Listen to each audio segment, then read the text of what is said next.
तो दोस्तों फारस की खाड़ी में कुछ नया खेल चल रहा है, जिससे ये अंदाजे लगाए जा रहे हैं कि क्या इस क्षेत्र में एक नया वर्ल्ड ऑर्डर हमें देखने के लिए मिल सकता है, जिसके लिए शक्ति का केंद्र होगा ईरान। जी हाँ, मैं ऐसा इसलिए कह रहा हूँ, दरअसल पहले कुछ घटनाक्रमों के बारे में जानकारी ले हम लोग, तो इस समय ईरान और इजराइल के बीच में काफी ज्यादा तल्खी चल रही है। इसके पीछे जो ट्रेडिशनल कारण है वो तो है ही है, लेकिन इसके अलावा सऊदी अरेबिया और ईरान के बीच में रिसेंटली चाइना द्वारा मतभेद दूर कराने की बात कही गई और वास्तविकता में कहीं ना कहीं फायदा जरूर देखने के लिए मिला है। ऑल टुगेदर ये लोग दोस्त नहीं बन सकते, लेकिन फिर भी बहुत सारी संभावनाएं जरूर जनरेट हो गई है। इसके अलावा अगर यूएई की बात की जाए, जिसने कुछ ही समय पहले इजराइल के साथ पीस डील स्थापित की और इजराइल को एक देश के तौर पर रिकॉग्नाइज किया, वो भी अब कोशिशों में लग चुका है कि इजराइल और ईरान दोनों के साथ एक ही समय में अच्छे रिलेशनशिप रखे जाए। अब इसके पीछे कई सारे कारण हैं। सऊदी अरेबिया हो या फिर यूएई हो, ये दोनों देश जानते हैं कि ईरान एक पावर सेंटर है इस पूरे रीजन में।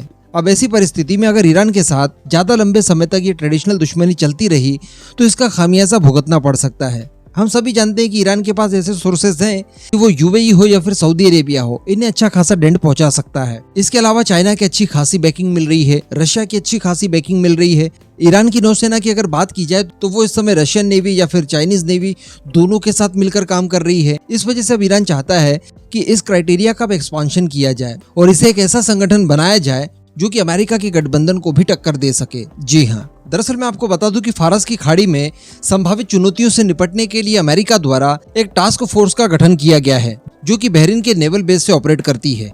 बताया जाता है कि इसमें कुल 38 देश शामिल हैं। अब ये किस तरह की चुनौतियों से निपटने का काम करती है, तो वो समस्या है ऑयल टैंकर्स को लेकर प्रॉब्लम्स। हम सभी जानते हैं कि इसी क्षेत्र से ऑयल के टैंकर्स दुनिया भर में जाते हैं। अब ये जब ऑयल के टैंकर अपनी डेस्टिनी की ओर जा रहे होते हैं तो रास्ते में कई तरह की चुनौतियां मिलती है। समुद्री लुटेरे हो गए या कुछ इस तरह के तत्व हो गए जो लूटपाट करते हैं। अभी पिछले समय हम लोगों ने देखा कि ईरान द्वारा ही कई सारे शिप जब्त कर लिए गए जो कि ऑयल का ही ट्रांसपोर्टेशन का काम कर रहे थे। तो इन सब चुनौतियों से निपटने के लिए कुल 38 देशों को साथ में लेकर एक टास्क फोर्स बनाई गई अमेरिका द्वारा। वैसे ये जो काम मैंने अभी आपको बताया, ये तो केवल एक बहाना है। अमेरिका को अपनी शक्ति का प्रदर्शन करना है, इस एरिया में अपने प्रेजेंस को बढ़ाना है और सारे देशों को साथ लेना है। यही ये कारण है कि इस तरह के टास्क फोर्स का गठन किया गया है, क्योंकि रिसेंटली यूएई ने यही आरोप लगाया और इस टास्क फोर्स का हिस्सा बनने से इनकार कर दिया कि कुछ समय पहले जब ईरान ने हमारा ऑयल टैंकर जब्त कर लिया था तब तो अमेरिका ने कोई कार्रवाई की नहीं, तो फिर ये टास्क फोर्स किस काम का।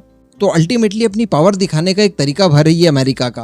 अब इसी के टक्कर में ईरान चाहता है कि एक नया गठबंधन फॉर्म किया जाए, जिसके अंदर ईरान तो हो, ईरान के अलावा सऊदी अरेबिया भी हो, लेकिन इसी के साथ साथ खाड़ी के 3 और देश होंगे और साथ में पाकिस्तान और भारत भी होगा और इन सभी देशों की नौसेनाओं के बीच में आपसी गठबंधन किया जाए। यानी अल्टीमेटली ईरान एक ऐसा गठबंधन चाहता है जिसमें खुद ईरान हो, सऊदी अरेबिया, भारत, पाकिस्तान, साथ में वो जो 3 खाड़ी के अन्य देश बताए जा रहे थे उनमें है कतर, इराक और साथ ही बहरीन। तो इन सभी देशों का आपस में एक नौसैनिक गठबंधन बने जो कि इस रीजन में काम करे। अब इन सब प्रयासों के लिए बताया जा रहा है कि ईरान की तरफ से ऑफर्स भी पेश कर दिए गए हैं और इसमें से एक ऑफर भारत भी आया है। साथ ही इसको लेकर ईरान की नौसेना के कमांडर, जिनका नाम शहराम ईरानी है, उनकी तरफ से एक बयान भी देखने के लिए मिला है। उन्होंने कहा है कि इस क्षेत्र के देश समझ चुके हैं कि एक दूसरे के सहयोग से ही सुरक्षा सुनिश्चित की जा सकती है।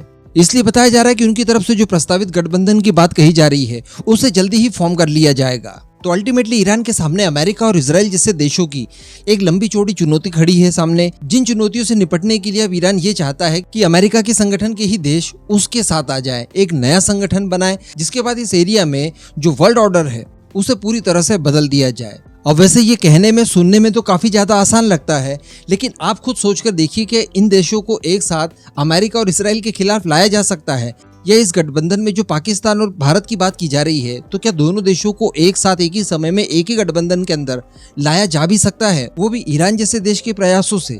क्योंकि भारत अगर इस गठबंधन में आता है, इसका मतलब अमेरिका के साथ जो दोस्ती अब हमारी शुरू हुई है, जिसके लिए अनंत संभावनाएं बताई जा रही है, क्या हम उसे ब्रेक कर देंगे? क्या हम लोग ईरान के साथ इस संगठन में शामिल होकर इजराइल के साथ जो हमारी पुरानी दोस्ती है, जिसके कि आगे कई सारे आसार दिखाई दे रहे हैं, क्या उसे ब्रेक कर देंगे?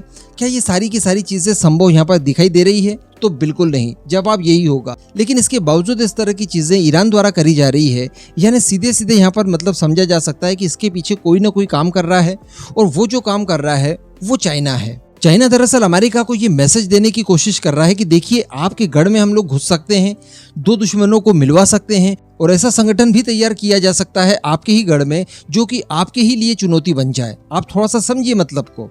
अब मैं इस पूरे मुद्दे पर दोस्तों आपका ओपिनियन चाहूंगा। क्या आप ईरान की बातों से सहमत हैं? क्या भारत ने ईरान के इस नए गठबंधन में शामिल होना चाहिए या फिर नहीं? नीचे कमेंट करके जरूर बताइएगा।